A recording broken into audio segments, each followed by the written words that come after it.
Assalamualaikum warahmatullahi wabarakatuh. Perkenalkan, saya Fabel Aka Putra, NIM 19323028, jurusan Teknik Sipil, Fakultas Teknik Universitas Negeri Padang.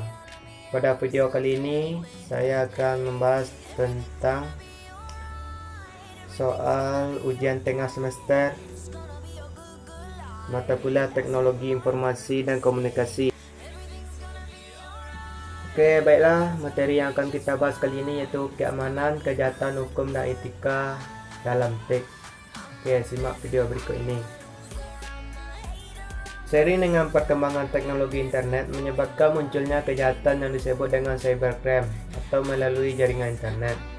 Munculnya beberapa kasus cybercrime di Indonesia seperti pencurian kartu kredit, hacking beberapa situs, menyadap transmisi data orang lain, misalnya email, dan memanipulasi data dengan cara menyiapkan perintah yang tidak dikehendaki ke dalam programmer komputer.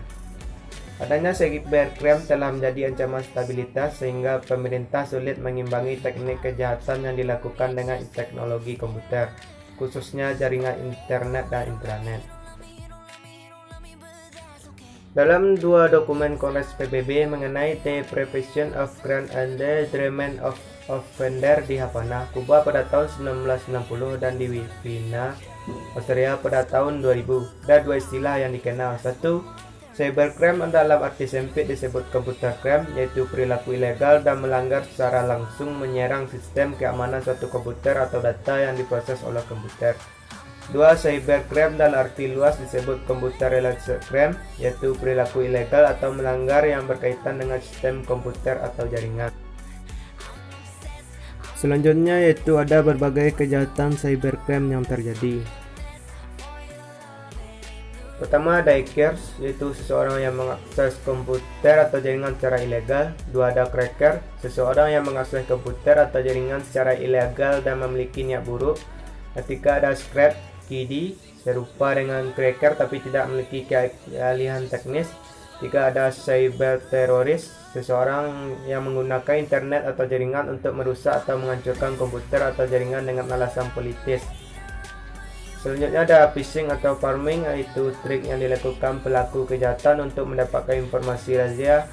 Jika phishing menggunakan email, farming langsung menuju ke web tertentu. Selanjutnya ada spam, yaitu email yang tidak diinginkan yang dikirim ke banyak penerima sekaligus. Dan yang terakhir ada spyware, yaitu program yang secara tidak sengaja terpasang untuk mengirimkan informasi pengguna kepada pihak lain. Salah satu bentuknya adalah hardware.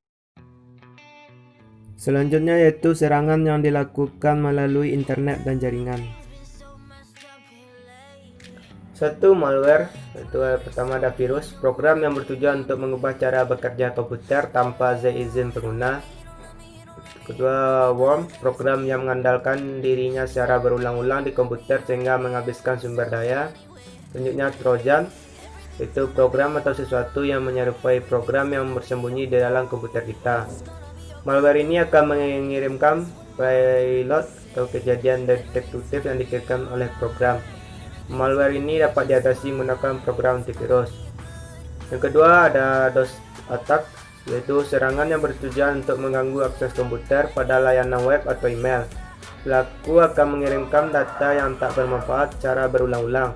Akibatnya jaringan akan memblok pengunjung lainnya.